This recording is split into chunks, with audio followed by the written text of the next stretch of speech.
Assalamualaikum warahmatullahi wabarakatuh.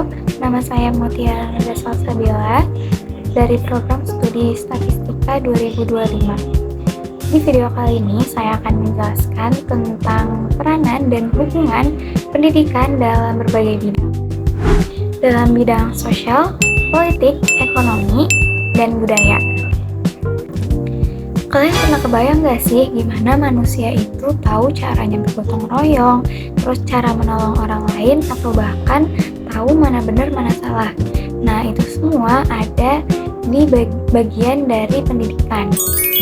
Oleh karena itu, pendidikan itu bisa kita maknai sebagai proses mengembangkan potensi manusia di berbagai bidang, seperti pengetahuan atau mengembangkan nilai-nilai pada manusia atau mengembangkan nilai dan karakteristik agar bisa menjalani kehidupan yang baik.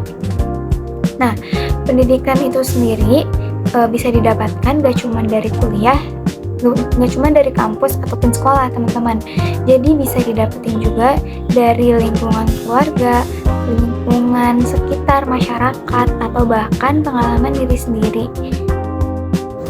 Sekarang kita akan masuk ke isi materi yang pertama, yaitu peranan dan hubungan pendidikan dalam bidang sosial.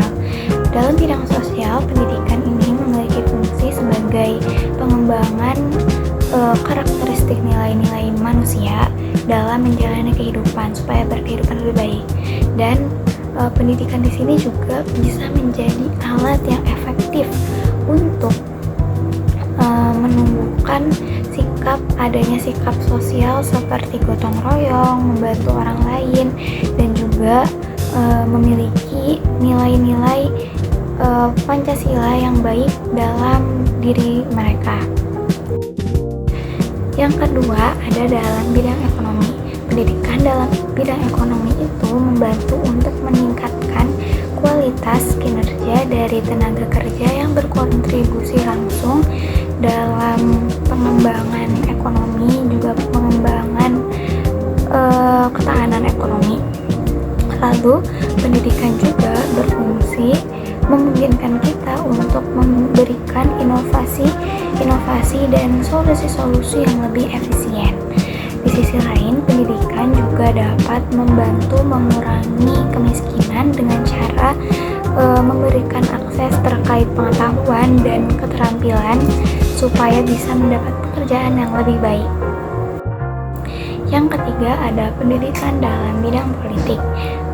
Dalam bidang politik, pendidikan memiliki peranan membuat manusia lebih berpikir kritis terhadap apa yang dia dapat dan apa yang dia terima dari sebuah informasi.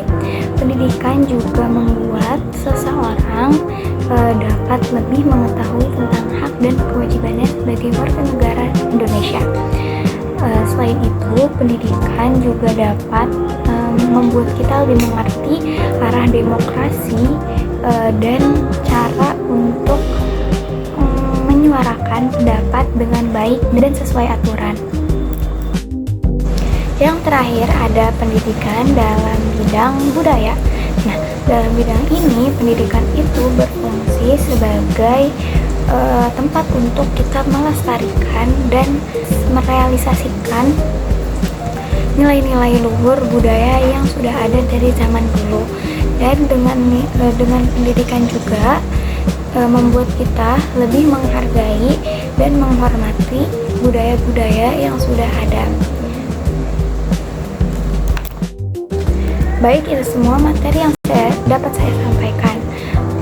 Dari materi tersebut, saya mendapat insight yang sangat bermanfaat dan impactful, karena dengan materi tadi saya jadi tahu bahwa pendidikan itu sangat berperan penting dalam kehidupan kita. Dan seperti yang sudah kita bahas tadi, ternyata pendidikan itu sangat mempengaruhi cara kita bertindak, cara kita berpikir sebelum mengambil keputusan. Nah, contoh di dunia nyatanya dari pendidikan di bidang sosial itu seperti kita jadi tahu kan cara gotong royong, lalu kita jadi punya sifat empati dan simpati terhadap orang lain, seperti itu. itu. Lalu jika di bidang ekonomi, kita sebagai mahasiswa sekarang sedang belajar dan mengasah kemampuan kita yang nantinya akan dipakai di dunia kerja, dan kita akan menjadi tenaga kerja di suatu hari nanti. Maka pendidikan ini berperan penting sebagai tempat untuk kita belajar mempersiapkan diri. Lalu dalam bidang apa sih deh? Satu lagi deh. Politik. Lalu dalam bidang politik, pendidikan ini juga sangat berguna dalam kita mencerna sebuah informasi yang datang dari luar atau dari sosial media, agar kita bisa berpikir kritis dan rasional sebelum menerimanya secara mentah-mentah. Lalu dengan pendidikan juga dalam bidang politik, kita lebih mengerti arah demokrasi, tidak hanya ikut-ikutan orang, dan kita memiliki pendirian untuk selalu ikut dalam pengambilan keputusan oleh pemerintah. Yang terakhir adalah pendidikan dalam bidang budaya. Nah, dengan bidang ini kita jadi lebih menghormati budaya dan akan ikut merasakan dan menghormatinya, lebih menanamkan lagi dan melestarikan nilai-nilai oleh luhur dan budaya kita. Baik, mungkin itu saja yang bisa saya sampaikan di video kali ini. Kurang lebihnya mohon maaf. Assalamualaikum warahmatullahi wabarakatuh.